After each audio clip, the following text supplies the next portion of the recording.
Hi, I'm Richard Karn, and you may have seen me on TV talking about the world's #1 expandable garden hose. Well, the brand new Pocket Hose Copperhead with Pocket Pivot is here, and it's a total game changer. Old-fashioned hoses get kinks and creases at the spigot, but the Copperhead's Pocket Pivot swivels 360 degrees for full water flow and freedom to water with ease all around your home. When you're all done, this rust-proof anti-burst hose shrinks back down to pocket size for effortless handling and tidy storage. Plus, your super light and ultra-durable Pocket Hose Copperhead is backed with a 10-year warranty. What could be better than that? I'll tell you what, an exciting radio-exclusive offer just for you. For a limited time, you can get a free Pocket Pivot and their 10-pattern sprayer with the purchase of any size Copperhead hose. Just text WATER to 64,000. That's WATER to 64,000 for your 2 free gifts with purchase. WATER to 64,000. By texting 64,000, you agree to receive recurring automated marketing messages from Pocket Hose. Message and data rates may apply. No purchase required. Terms apply. Available at pockethose.com/terms. Criminology is a true crime podcast that may contain discussion about violent or disturbing topics.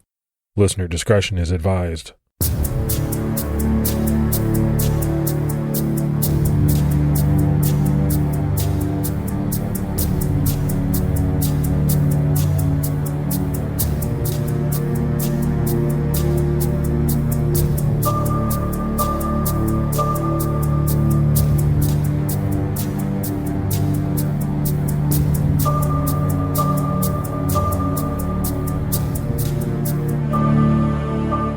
Hello, everyone, and welcome to episode 292 of the Criminology Podcast. This is Mike Ferguson.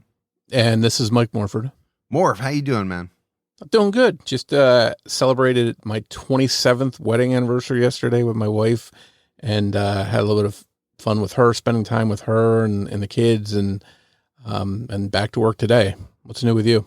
Well, first of all, I want to congratulate you, man. That is an amazing milestone. I'm coming up on 28. And so my wife and I were talking about it the other day. You know, we've been married over half of our lives. It's kind of amazing. It is. And on one hand, it seems like it's gone by really fast. On the other hand, you start thinking about all the things you've been through, and, it doesn't seem like it was that quick. So, well, it depends on the day and what's going on. Yeah. And if you're on the wife's naughty list or not. Yeah, I had an issue yesterday where somebody ran into one of the big electric poles and split it in half. And so I was without power for nine and a half hours. My wife and I were. And it was so strange. You don't realize that you can't really do anything without power. Yeah, it makes you think about what life was like before electric. Yeah, no doubt. Let's go ahead and give our Patreon shout outs. We had Angela Linnell, Cindy Morrison, Michael McDougall, Sarah, and Teresa Reeves. So that's a lot of great new support. We really appreciate it. Yeah, thanks to everyone that supports the show. It really helps us out. And for anyone else that would like to, you can do so by going to patreon.com/criminology. And just a reminder for those of you that haven't done so yet, grab your pass to CrimeCon, coming to Nashville at the Gaylord Opryland, May 31st to June 2nd, 2024. Yeah, CrimeCon, of course, is the biggest true crime convention in the world, where you get to rub elbows with the who's who in the true crime universe and hang out with your favorite podcasters on Podcast Row. And if you're going, be sure to use our promo code Criminology when you check out at crimecon.com.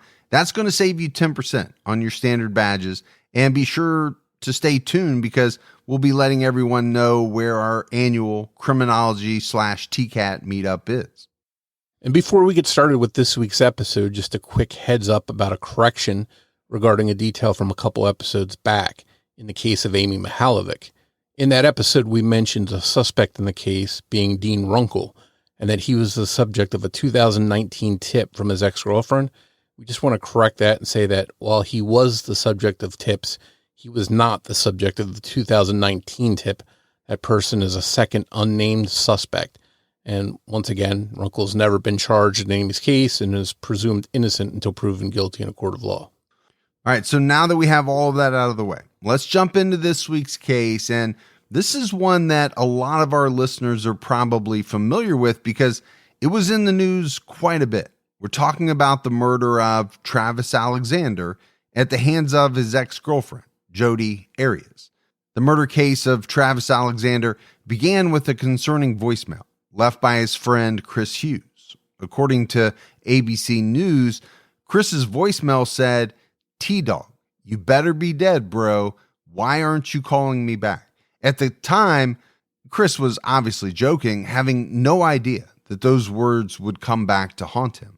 It was early in June 2008, and Chris and his wife Sky were in Cancun, Mexico, where Travis and his friend Mimi would eventually arrive and join them. When Travis hadn't answered any of their calls or texts, the Hugheses first figured that Travis was just busy, getting ready for the trip from Mesa, Arizona to Cancun. But then Travis missed a very important video conference that he was supposed to be hosting. This is when they started to get concerned about him, and when Chris left that voicemail. Nothing Travis was doing could be so important that he would miss the call and not get back to Chris and Sky, who were waiting for him in another country for a very much anticipated vacation. That's when the concern really set in. By June 9th, it became clear to his close friends that Travis wasn't just too busy to get back to them, and that something was clearly wrong. It had been 5 days since anyone had seen or heard from him, and he was scheduled to leave for Cancun the next day. Mimi, who was supposed to travel with Travis, and two of their mutual friends decided to stop by his house and see what was going on. The house was locked, which was odd because Travis normally kept the door unlocked when he was home. The other people renting rooms from Travis didn't even have keys to the house because it was always unlocked, or they had the code to the garage for when Travis wasn't home. A call to yet another mutual friend would produce the code to the garage door, which let the three into the home. In the den, they noticed Travis's cell phone and laptop on the desk. One of Travis's roommates, Zach Billings, was inside the house, upstairs in his room with his girlfriend, Amanda. They were surprised to see the three pop out of the garage. Zach and Amanda had heard them knock, but they weren't expecting anyone, and Travis wasn't home. Zach just didn't answer the door when it wasn't for him, so he ignored them. They explained that they were looking for Travis, but Zach figured he had already left for his trip to Mexico. Mimi knew that they weren't scheduled to leave until the next day, so this was very suspicious. One of the friends decided to check Travis's room, but the door was locked. They searched the house and ended up finding a key that worked. When he opened the door, he saw the carpet was covered in blood. He followed the blood to the bathroom where he found the body of Travis Alexander dead in his shower. Immediately, a frantic call to 911 was placed. A third roommate, Enrique Cortez, was still asleep upstairs. They woke him up and told him what happened before Mesa PD arrived. This would have been a very horrific scene for the individuals inside that house. You know, one of the things that really stands out to me is the fact that there were a number of people living in the house, renting rooms from Travis. Days had gone by. He had been dead for at least a few of those days, but yet they didn't know it, apparently. Yeah, and I think when you have a situation like this where you sort of have roommates on different schedules and maybe not coordinating stuff, it leads to a little bit of, confusion, missing each other, not knowing what the other person's doing. And I think that sort of compounded everything here, and somehow Travis just was missed. But to me, it seems odd that you do have this amount of people that are in and around the home, people that knew Travis, saw him frequently, heard from him, but after days, he somehow slipped through the cracks and nobody realized that he was unaccounted for. Practically before the investigation had even started, Travis's friends were warning detectives on the scene that Travis had been murdered, and they knew who did it. Months ago, he had broken up with his girlfriend, Jodi Arias, and she had been causing trouble for him ever since. According to ABC News, the roommates told Detective Esteban Flores that she was a stalker. She was an ex-girlfriend, and she wouldn't leave Travis alone. For police, this was clearly a great lead. Whenever there's a bad breakup and issues following the breakup, the ex-partner is always someone the police want to talk to right away, and this was the case with Jodi Arias. Though Jodi had lived with Travis in Mesa while they dated, after their breakup, she moved back to Eureka, California with her family. While Detective Flores was waiting for more detectives and investigators to arrive, Jodi called Travis's friends, the ones on the scene, standing outside his house, which was now a crime scene. She said she was wondering what was going on with Travis, but no one would tell her anything.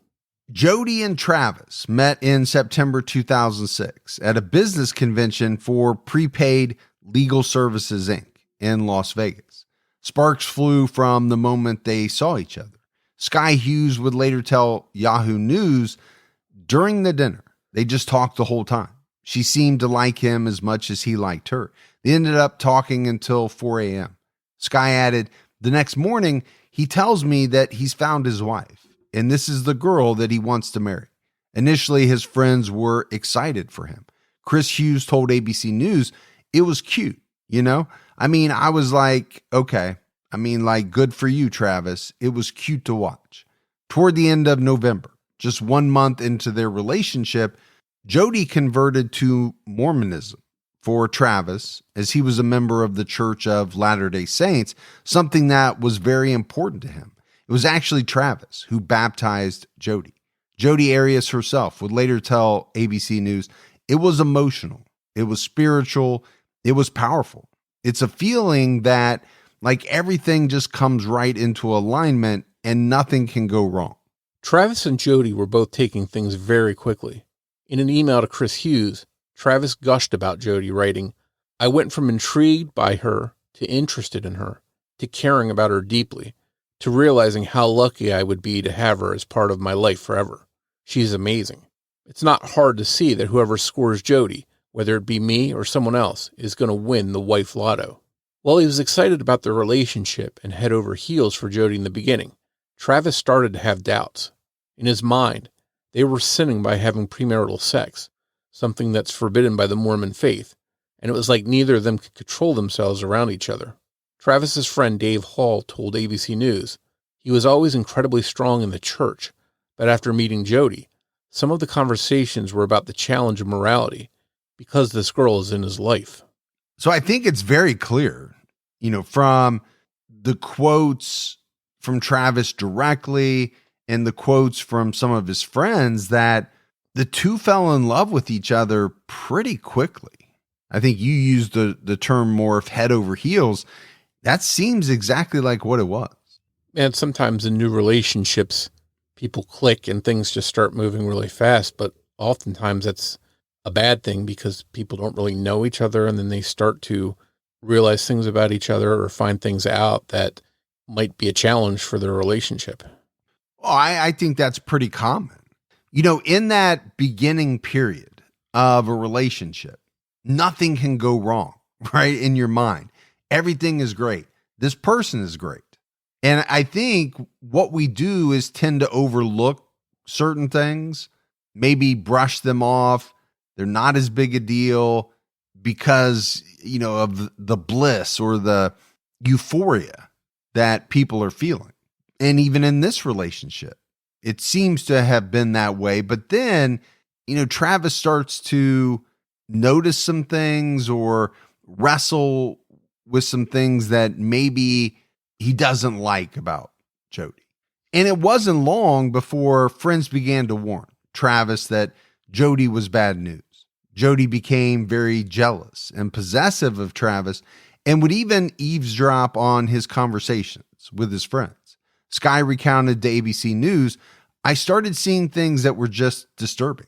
After 5 months together, Travis broke things off. After this, Jodi moved from her home in Palm Desert, California, to the Mesa area.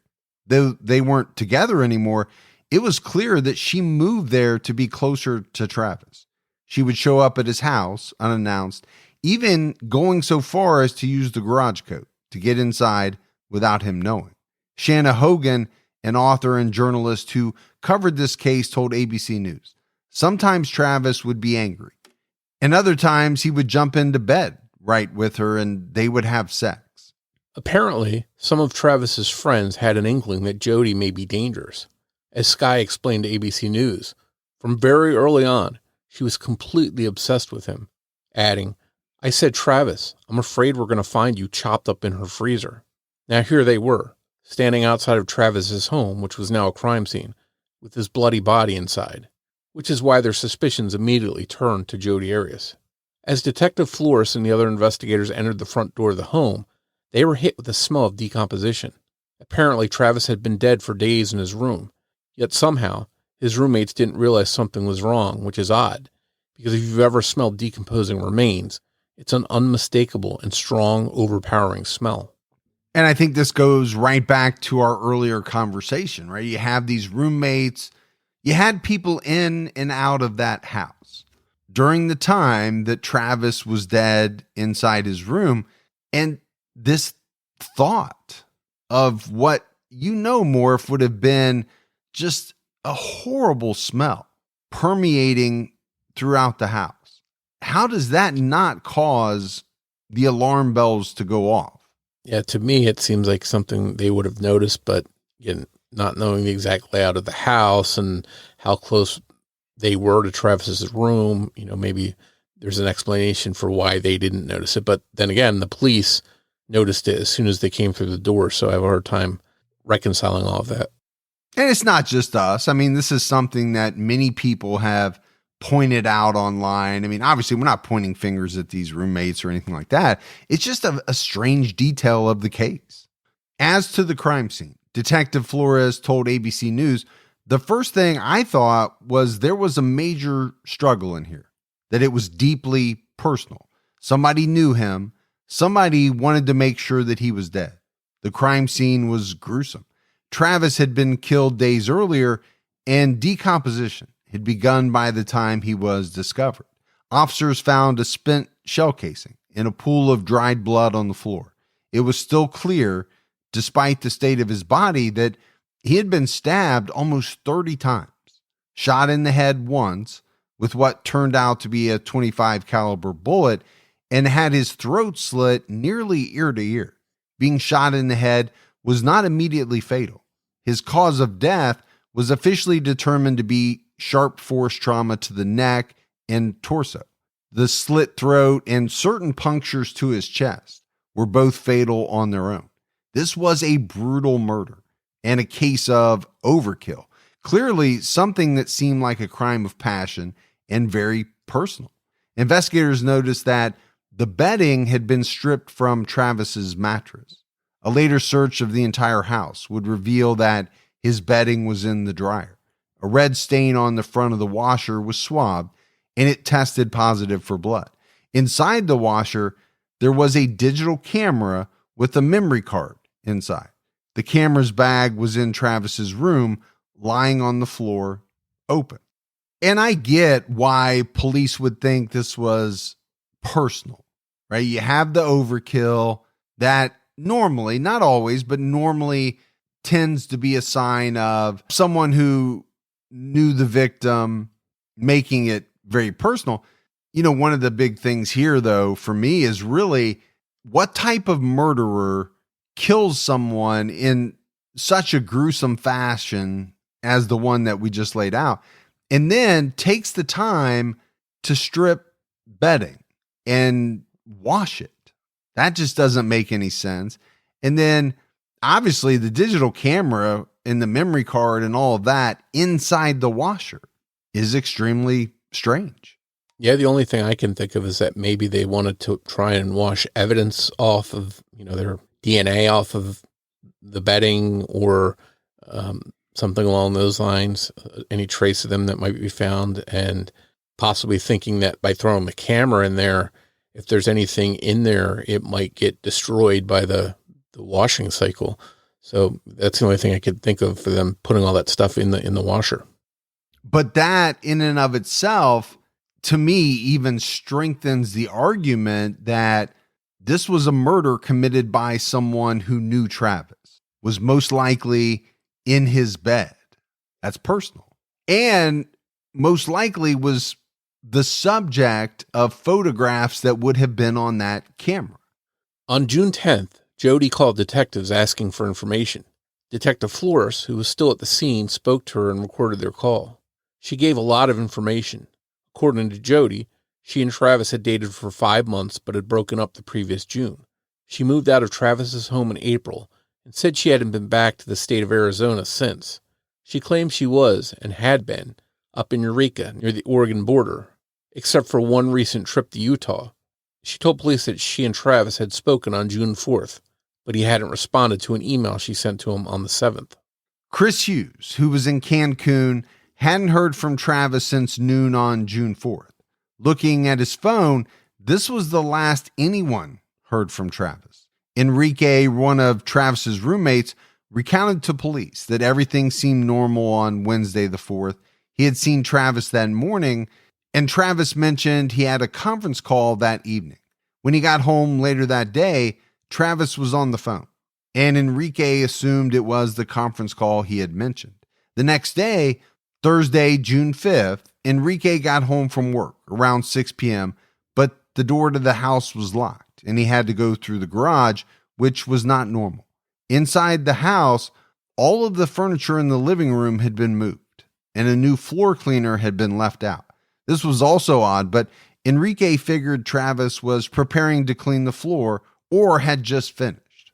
That evening, Enrique's girlfriend, Kim, arrived. They were going to the temple together as usual. Kim noticed that Travis's ring, which was engraved with CTR for Choose the Right, and his watch were on the counter. She had never seen Travis without them on, so she thought it was a little bit odd. She was also suspicious of the dog gate placed upstairs, keeping Travis's dog, Napoleon, upstairs. The dog was normally allowed in all areas of the home. She also noticed that he didn't have any food, so she poured some food into his bowl. Zach saw Kim taking care of Napoleon and figured Travis left for Cancun early. This podcast is sponsored by IQ Bar. Hi, I'm Will, and I created IQ Bar to empower doers like you with clean, delicious, low-sugar brain and body fuel. Millions of people rely on our protein bars and hydration mixes to win their day. Turns out Thomas Keller, Michelin star chef of the French Laundry, is one of them. We've teamed up with Chef Keller to craft a bar and hydration mix that marry world-class flavor with exceptional nutrition. Our special edition salted caramel chip bar delivers all the decadence of a fine dining dessert plus protein minus sugar and carbs. And our zero sugar yuzu mango hydration mix packs an authentic citrusy punch and a mental boost from lion's mane and magnesium. The best part? 10% of sales go directly to Chef Keller's nonprofit that supports aspiring young chefs. Great taste, great nutrition, great mission. Total no-brainer. Go to IQBar.com today and enter promo code KELLER20 to get 20% off all IQ Bar products plus free shipping. That's IQBAR.com, promo code KELLER20. This podcast is sponsored by Monarch Money. Are you saving to reach your financial goals? Reaching those goals isn't just about getting more money, but by managing what you have. And the best way to manage your money? Monarch Money. Monarch Money is a new kind of finance app that's intuitive, powerful, ad-free, and takes the headaches out of budgeting. Try it free when you go to monarchmoney.com/podcast. Monarch puts all your accounts, investments, transactions, and finances at your fingertips. With a complete view of your finances, you'll gain insights on your spending and find new ways to save. Plus, Monarch lets you customize your dashboard, collaborate with your partner, set custom budgets and goals, and track your progress toward them. See why Mint users are turning to Monarch Money and loving it, and why the Wall Street Journal named Monarch Money the best budgeting app overall. Get a 30-day free trial when you go to monarchmoney.com/podcast. That's MONARCH money.com/podcast for your free trial. monarchmoney.com/podcast. Welcome to another round of Drawing Board or Miro Board. Today we talk brainstorms with UX designer Brian. Let's go. First question. You thought you'd see everyone's idea in the team brainstorm, but you've got a grand total of 1. Drawing board or Miro board? Drawing board, right? Because in Miro, the team can add ideas now or later. And with privacy mode, we can keep them anonymous until they're good to share. Correct. Next, you need the best way to explain your idea, but all you have is a few sticky notes. Drawing board or Miro board? Drawing board, because, in Miro, I could record videos, add text, images, links, and digital sticky notes, of course, present my thoughts the way I want. Right again. Now, you're looking for a past idea you thought was just genius. Only you could find... Oh, there it is. Drawing board or... Miro. All our finished and unfinished work lives in one place. And he's won. Join over 60 million people getting ideas noticed in Miro brainstorms. Get your first 3 boards for free at Miro.com. That's MIRO.com. On Sunday the 8th, Travis missed church. He didn't often miss church, but he did have to travel for work, which would cause him to miss church sometimes.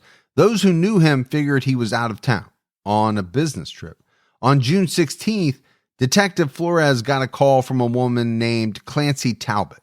She was from Salt Lake City and remembered seeing Jodi Arias there on June 5th.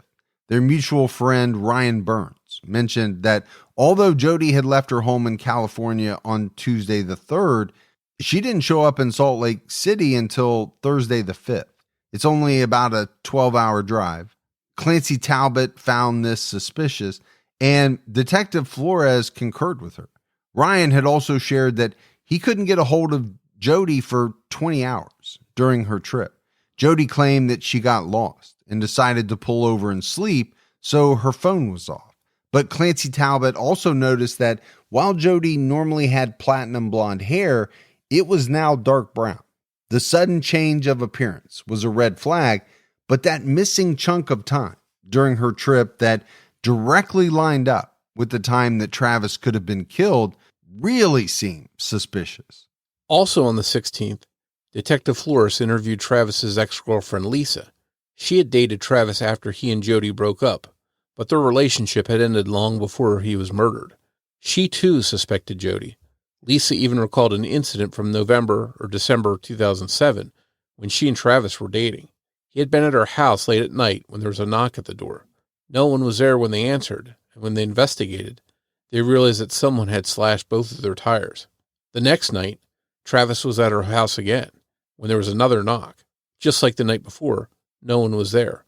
This time, someone had slashed Travis's tires again. They suspected Jodi was the culprit, but couldn't prove it.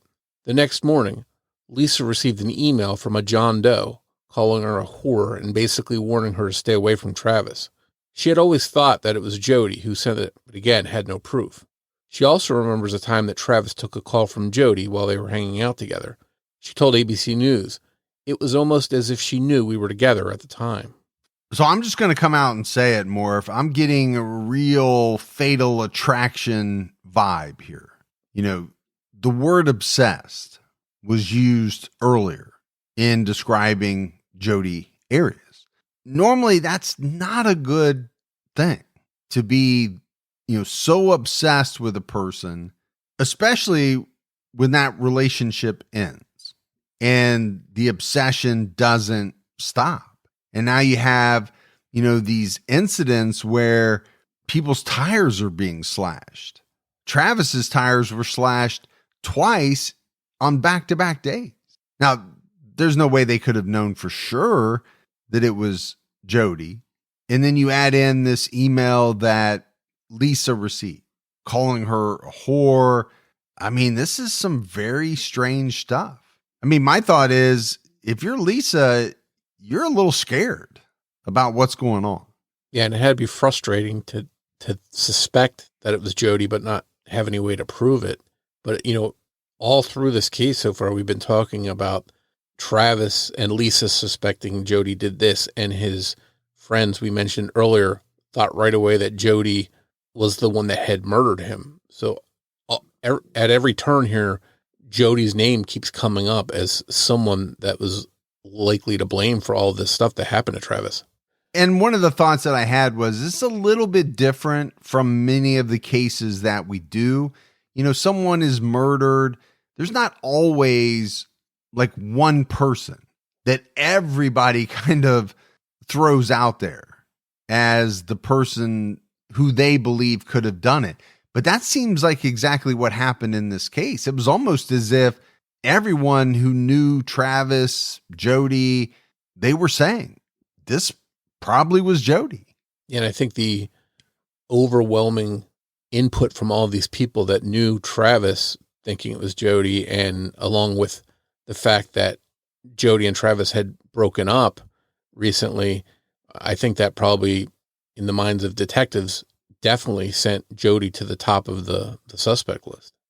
On June 17th, multiple friends of Travis, including Jodi, went to the Mesa Police Headquarters and voluntarily gave saliva samples and fingerprints. The three friends who had gone to his house to check on him gave follow-up interviews, and so did his roommates. But Jodi refused to speak without an attorney. a computer forensic specialist, Detective Michael Melendez, was able to recover multiple images from the camera found in Travis's washing machine, even though the photos had been deleted. On June 19th, Detective Flores got the results.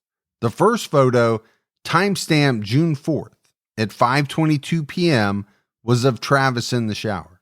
A few photos showed him hamming it up for the camera naked. At 5:30 p.m., a photo was taken, but this time Travis was sitting down in the shower. At 5:31 p.m., a photo of the ceiling above the shower was taken, likely an accidental snap during the struggle. At 5:33 p.m., a photo was taken while the camera was upside down, likely another accidental capture. It showed Travis lying on his back with his neck and chest covered with blood. In this photo, the leg and shoe of someone standing over Travis is visible. They were wearing dark socks or shoes with a pair of striped blue sweatpants that had a zipper on the back of the legs. The last photo taken depicted the bloody bathroom hallway floor. It took Detective Melendez additional time and work to recover some of the more damaged images from earlier in the day, but he was able to do it. At 1:40 p.m. on June 4th, Travis's camera took a photo of Jodi nude on his bed. 5 more photos of her and 2 nude photos of Travis followed. This proved that Jodi had lied about not seeing Travis in a year. She had seen him just before his murder and had taken photos with the very camera that took photos of him before, during, and after his death. The results were powerful and damning. So, no doubt, Morf, this was a pretty big bombshell, right? You called it powerful and damning. It definitely was. The fact that these pictures proved that Jodi had lied about not seeing Travis, and not just that, but she had seen him just before his murder and had taken photos with, that camera. I go back to this thought that some people have about deleting things, meaning that they're gone forever. And that's just not the case. Yeah, I think a lot of people are just naive in that. And we've seen time and time again with so many cases that things that you think are gone are recovered. But I wonder, why wouldn't Jodi just take this camera and throw it in a river someplace? It doesn't make sense to me why she would just leave it there to, thinking, okay, this is going to do the trick. I don't have to take it. Yeah, she obviously thought the washing machine would damage it to the point where the photos would never be recoverable, but she was wrong. On June 21st, Jodi called Detective Flores again. She complained that she wasn't able to attend Travis's funeral, which had been held in Southern California, because she had gotten a flat tire on the way. She also asked if there were any updates in the case. She also asked about how she could get some items she had left behind at his house, but also said that they weren't that important. Though she had initially refused to speak without an attorney, she changed her mind and gave a telephone interview on June 25th. According to Jodi, she left Eureka on the 3rd and rented a car in Redding, California. From there, she stopped in Monterey to try and see a friend, but never did, before heading to Las Vegas, Nevada. There, she was finally able to find her cell phone charger, but got lost and decided to pull over and sleep. She pulled off the road for about 10 hours, resting, and then by the time she made it to Salt Lake City for a prepaid legal conference, it was almost noon on Thursday the 5th. She spent some time with Ryan Burns that day and took a nap before heading back to Eureka around 2 or 3 a.m. She made it from Salt Lake City to Eureka without stopping or getting lost. Ryan Burns, however, told Detective Flores that Jodi left the Monterey area around 11 p.m. on Tuesday. She was supposed to meet him the next morning for the conference, but she didn't show up. She didn't call him to inform him of her whereabouts until 11 p.m. on Wednesday. At that time, she said she was about 100 miles away from Las Vegas and had gotten lost, driven in the wrong direction, and ran out of gas. So I think we need to break some of this down and, maybe pass it through the plausibility meter. The first thing for me is Jodi saying that, she got lost, decided to pull over and sleep. Okay, that's not unheard of. People pull off the road, they're tired, they need a little rest. But 10 hours is a long time to rest in your car. I mean, I can't even sleep 10 hours in my bed. So that jumped out at me as being a little strange.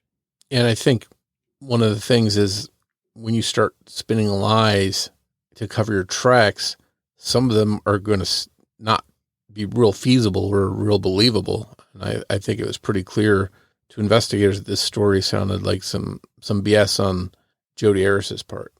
Well, and I think the other thing you have is Ryan Burns and other people who either interacted with Jodi or were supposed to do something with Jodi. They're kind of blowing up her account as well. On June 26th, a partial palm print left in blood in the bathroom doorway was identified. It was a match to Jodi Arias' left hand. On July 3rd, DNA testing revealed that the blood in that palm print belonged to both Travis and Jodi. A hair stuck to blood on the wall was also a match to Jodi's. Detective Flores discovered that about 1 week before Travis was killed, a .25 caliber gun was stolen from Jodi's grandparents' house. This was the same caliber gun used to shoot Travis. The totality of all the evidence against Jodi Arias was overwhelming, and on July 9th, Jodi's 29th birthday, a grand jury in Maricopa County, Arizona, returned an indictment on charges of premeditated first-degree murder, or in the alternative, just first-degree felony murder. Just 6 days later, on July 15th, Jodi Ann Arias was arrested in California at her grandparents' home. According to Fox 59 News, upon her arrest, Jodi denied any involvement in Travis's death, telling detectives, "I don't even hurt spiders." On September 5th, she was extradited to Arizona. I don't even hurt spiders. So obviously, I could not be a murderer. I'm not sure that's the best defense, but you mentioned it more. I mean, just the amount of evidence got to the point where it really was overwhelming. When you're talking about blood and, this DNA testing where you have the mixture of both Travis's and Jodi's blood together, Jodi's hair stuck to the wall in blood. This is some stuff that's going to be really hard for a defense attorney to dance around. How are you going to explain that away? Yeah, and if all that's not enough, you also have the digital camera that puts her at the scene. So it seems like it was just a mountain of evidence in total. 6 days after arriving back in Maricopa County on September 11th, Jodi entered a plea of not guilty. She was very vocal while awaiting trial. The day after pleading not guilty, she gave an interview to the Arizona Republic, maintaining her innocence. On the 24th, Jodi went on Inside Edition against the advice of her counsel and again maintained her innocence, but this time admitted to being at the home when Travis was killed. On Halloween, prosecutors filed a notice of their intent to seek the death penalty in the case.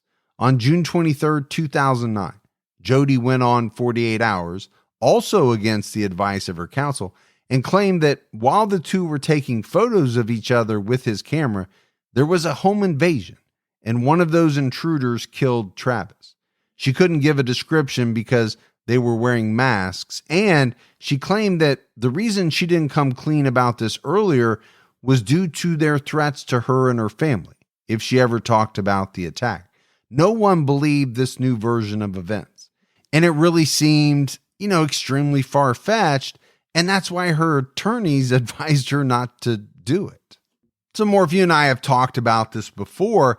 There is a reason why defendants get counsel.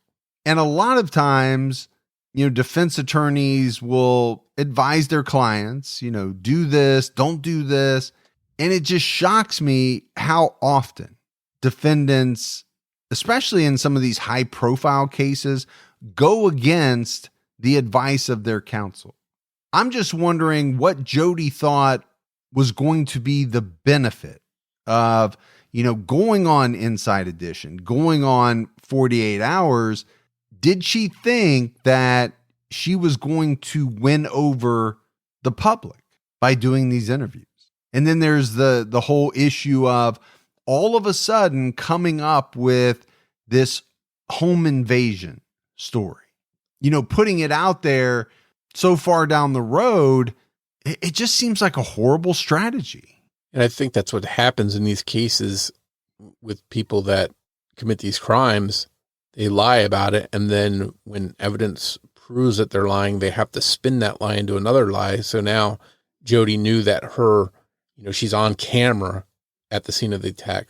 Her DNA, her palm print, that stuff's all found at the crime scene. So now to get around her being connected to it by physical evidence, now she has to come up with a story of how she could be there, but still not be the killer. And it gets to a point where it's just preposterous. The story is so unbelievable that, what jury's going to buy that story? But in her mind, maybe she's so delusional that she thought it would work. Yeah, that might be a good word, delusional. I'm always shocked. I don't know why I'm still shocked, but I am, when it seems as though these people think they're so smart. They're smarter than everyone else, that their words alone are going to trump the evidence. I'm going to be able to explain all of this, and people are going to understand that I didn't do it. And it just never works. By August 16th, 2010, Jodi's defense strategy had shifted. Her defense counsel filed a request to submit letters written by Travis into evidence as part of the foundation for a self-defense claim. In their motion, the document read, "Defendant argues that the letters are relevant to her claim of self-defense and that she was a victim of previous sexual and physical abuse by Mr. Alexander." So first, Jodi claimed she had nothing to do with Travis's murder and had no information about it. Then she claimed that she was at the scene when home invaders killed Travis. Now she claimed that she did kill Travis, but it was because she had to, in self-defense. Jodi claimed that while they were using his camera, she dropped it, and Travis attacked her in a blind rage. Jodi claimed she threw the gun into the desert somewhere near the Hoover Dam. She also claims she doesn't remember stabbing him or anything in between shooting him and getting rid of the gun. Most of Travis's friends and family don't buy this story at all. Travis's brother Steven told CBS News, "The self-defense story was just a joke. My brother didn't even own a gun." An expert for the defense testified that Jodi was suffering from symptoms of post-traumatic stress disorder, explaining why she couldn't remember the rest of the attack, while experts for the prosecution testified that she had borderline personality disorder. Okay, this is pretty normal, right? Something we see in a lot of trials. Experts on both sides with differing opinion. It seems to be the norm. The defense is saying, okay, she has post-traumatic stress disorder. The prosecution's experts are saying, nope, she has borderline personality disorder. But you can see why Travis's family would take this self-defense story hard. They know Travis. They know what kind of person he is. They even said it.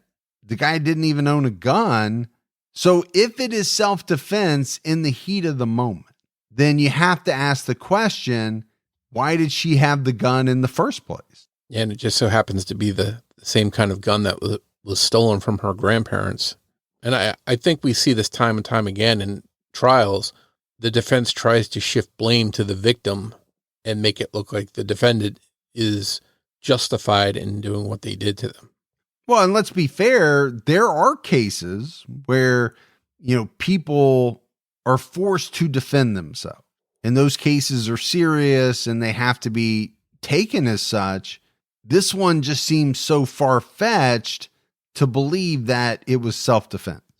On January 2nd, 2013, after a very long delay, Jodi's trial finally began. It was a long trial. On February 4th, Jodi took the stand to testify in her own defense. On the stand, she said, "The simple answer is he attacked me and I defended myself." Her story would change yet again to include that she had seen Travis masturbating while looking at a photo of a child. Travis's brother Stephen was disgusted by Jodi's claim. He told CBS News, "Her mission was basically to murder my brother again for a second time by destroying his reputation."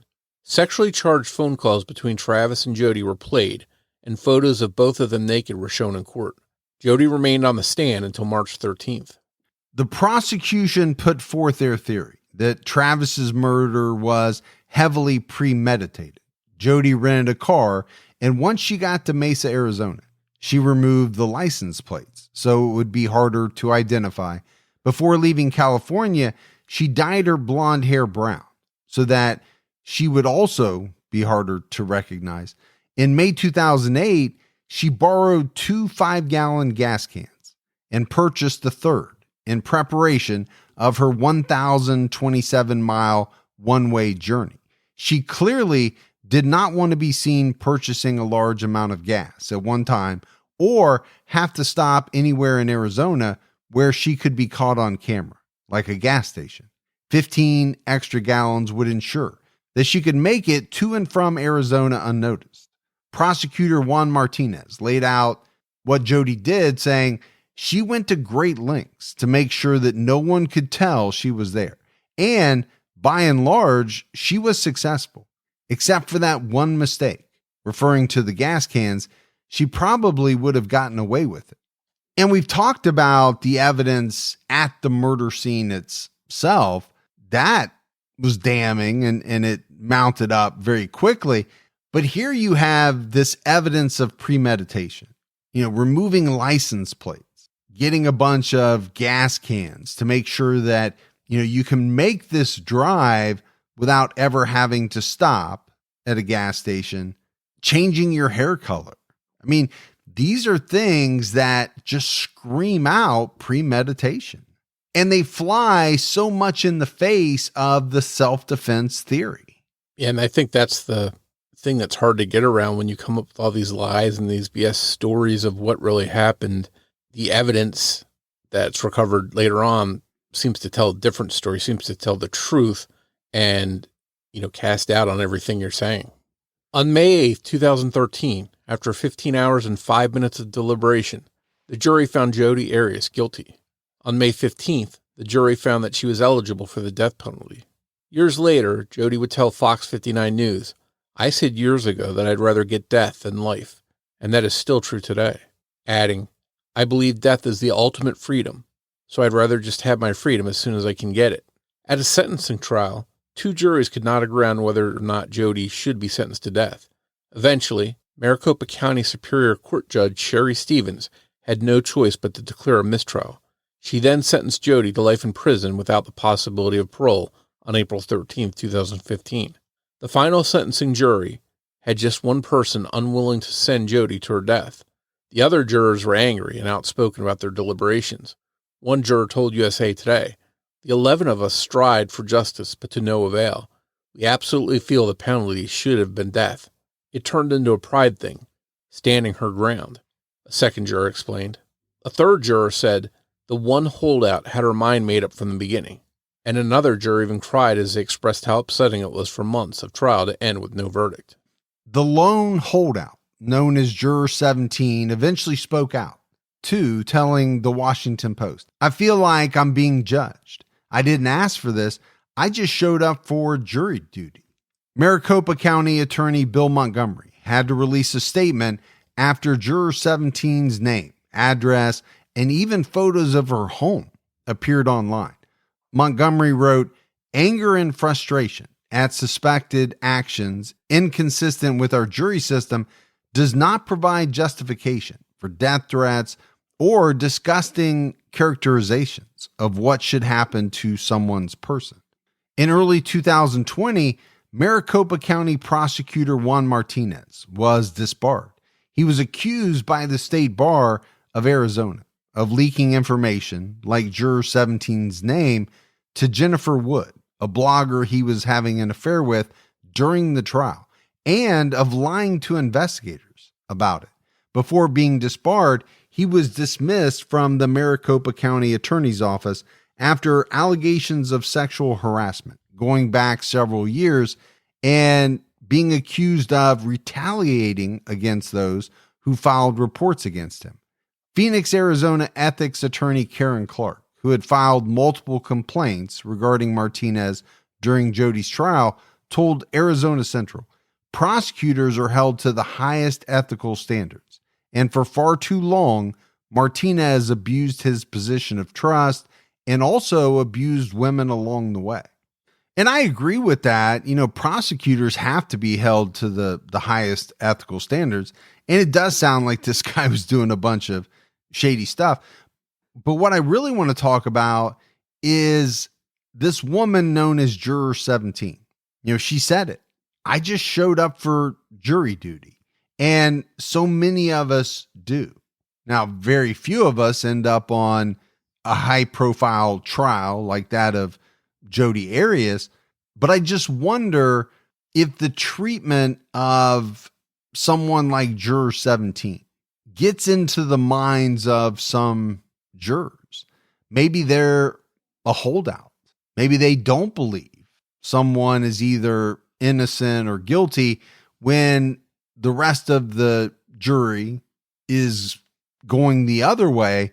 How does that play, Morf? I mean, could someone ultimately give in because they don't want the retribution or the retaliation that would come from people finding out the way they were thinking or the way they voted? Yeah, it's obviously a big decision too. You're voting to send someone to their death, and I don't know what her personal beliefs are or views on the death penalty. I'm sure that was maybe something they asked pre-jury selection, but you definitely want to get it right. And I've never been on a jury, but the fact that 11 of the 12 were pretty strongly convinced in one direction and this one juror wasn't, not sure how to explain how one person can have such a different view from the other 11. No, I don't either, but obviously she had those views. What scares me is that as a society, there are people in it who, would want to do this woman harm solely based on, how she voted in a trial. That's a scary thought. Lawrence Kirk Nurmi, one of Jodi's defense attorneys, has also been disbarred. He apparently violated ethics when he wrote a book about the case without Jodi's permission. Despite this, in March 2020, the Arizona State Court of Appeals denied Jodi's motion for a new trial based on this misconduct. The state court judge, Judge Jennifer Campbell, wrote, Arias was convicted based upon the overwhelming evidence of her guilt, not as a result of prosecutorial misconduct. The overwhelming evidence of Arias' guilt, as reflected through her own admissions, and is clearly set forth within the record, would not have permitted any reasonable juror to acquit her of the charged offense. And with that, Jodi Arias has remained in prison ever since. Jodi Arias, who is now 43 years old, remains at Perryville Prison Complex in Goodyear, Arizona. In 2021, she was transferred to a low security wing and allowed to work in the prison library. Her former cellmate, Donovan Bering, shared information about her life behind bars, telling azfamily.com the male guards really liked her, but then she flirted a lot, explaining that she got a lot of stuff that the other inmates didn't get because she was very sexual, very sensual. Donovan Bering, who has multiple tattoos that were done by Jodi while in prison, ultimately agreed with the jury's decision, saying it was the right thing. Because of all the evidence and just all that I knew about all the different stories and stuff and the way that she acted. And she had no remorse. In 2023, on the 10-year anniversary of the guilty verdict, Donovan Bering said, I just hope that people would eventually let it go because it keeps going on and she keeps getting money and she keeps getting all the fame. The notoriety of the case and attention on Jodi has resulted in some people supporting her, and there's still a website dedicated to her innocence, and she maintains an online art gallery where people can buy prints of her work. As far as Travis's family, Our Friend Travis, the Travis Alexander story by Sky and Chris Hughes, was published in 2015. It was very important for them to let the world know who Travis truly was, and not let the world be swayed by the words of the obsessed and jealous woman who took his life. And that is one of the truly sad things about some of these cases. I mean, number one, you have an individual who lost his life. But then, and we talked about it kind of during the trial, it often seems as though this person who lost their life is then dragged through the mud. Their reputation is smeared. The defense is trying to paint them as a villain, a bad person. That has to be extremely hard on family and friends because they're still dealing with the loss of their relative or their friend, their loved one, and to have to sit in court and hear what they know are lies told about this person, that must be infuriating. Yeah, and that's the tough thing about trials, because sometimes these families have to listen as the defense, and sometimes in this case where Jodi took the stand, they have to listen to them sort of tear apart the victim's life and make them look bad. And, it's really victim blaming, victim shaming, and making it look like they're to blame for what happened to them. And along the way, there's disgusting things said, all in a attempt to paint a picture, casting doubt on the actual murderer that's on trial. So very, very sad that families have to go through that. As we wrap this one up, this was a huge case. I mean, it was picked up by the media in a big way. I think one of the reasons for that, is the salacious nature of the murder. You had the pictures, you had Jodi Arias herself, even her cellmate said it. She acted very sexual, sensual. You have this kind of femme fatale element to the case. And that obviously is going to be picked up by the media.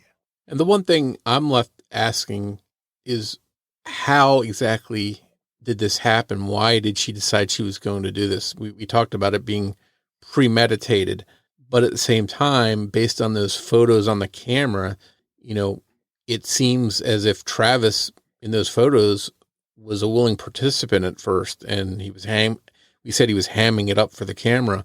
So it's not like she went there, barged in on him and just killed him. She spent time there with him, and there were photos of her nude on his bed. So what happened at the end to make her go through with her plan that she had obviously thought out? Well, first off, the one thing I don't think it was a snap on the part of Travis. I just don't see that because of the premeditation, the bringing the gun. These were two people who had a relationship. It was very obvious to me that they were physically attracted to each other. I don't think there's any doubt about that. So she makes this decision that she's going to go see Travis. Did she have it in her mind that she was going to kill him? It's kind of hard not to think that she did. Why would you need the gas cans? Why would you, need to kind of make this elaborate lie about pulling over at the rest stop and all of that? And why would you bring a gun with you? I really think that she was so jealous, so obsessed, and so upset that she couldn't be with him, that she decided that, she couldn't have her, nobody could. But when she got there, she was able to disarm him.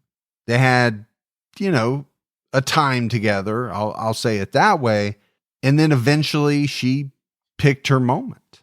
And it almost makes me wonder if maybe she gave him a chance and talked to him about something, and depending on what his answer was or what he had to say, maybe she wasn't going to go through with it, or maybe he got angry and she didn't like his answer, his reply, and decided to go through with her plan. But I think any way you look at it, this was premeditated, and whatever happened, we'll never have those answers at the very end, but she definitely went through with it. Well, and what you're saying does make a lot of sense. Could she have gone there with the thought that, I'm going to talk to him, try to get back together. But if he rebuffs me, it's over. And maybe that's exactly what happened, even though, they had a sexual encounter. Ultimately, he wasn't going to get back together with her. And maybe she didn't like that answer. And that's why she did what she did. But she planned it out just in case. That could absolutely be how it went down. Yeah, and this is just one of those cases of so many where, as a normal person looking at this, I say to myself, why would she resort to this? There's other fish in the sea. Move on and find a new relationship. Why resort to murdering somebody, taking a life, and giving up your freedom? It doesn't make sense in so many of these cases we discuss. But therein lies the problem. You're trying to make sense, and we all do, of something that doesn't make any sense. You said it, kind of the average person looking at this would say, hey, this person doesn't want to be with me. Fine. I'll move on. I'm an attractive person. I'll find somebody else. But obviously in her mind, that's not what she was thinking. And maybe that's where the obsession part comes in. She wanted Travis and no one else. And if she couldn't have him, then nobody else was going to. But that's it for our episode on Jodi Arias, the murder of Travis Alexander. If you love the show, but you haven't done so yet, take a minute, go out, give us a 5-star rating. You can leave a review. Also, keep telling your friends. That word of mouth about the Criminology podcast goes a long way. If you want to find us on social media, we're on X with the handle @CriminologyPod. You can also find us on Facebook by going to facebook.com/CriminologyPodcast. And you can join our Facebook discussion group, Criminology Podcast Discussion and Fans. So that's it for another episode of Criminology, but Morf and I will be back with all of you next Saturday night with a brand new episode. So until then, for Mike and Morf, we'll talk to you next week. Take care, everyone.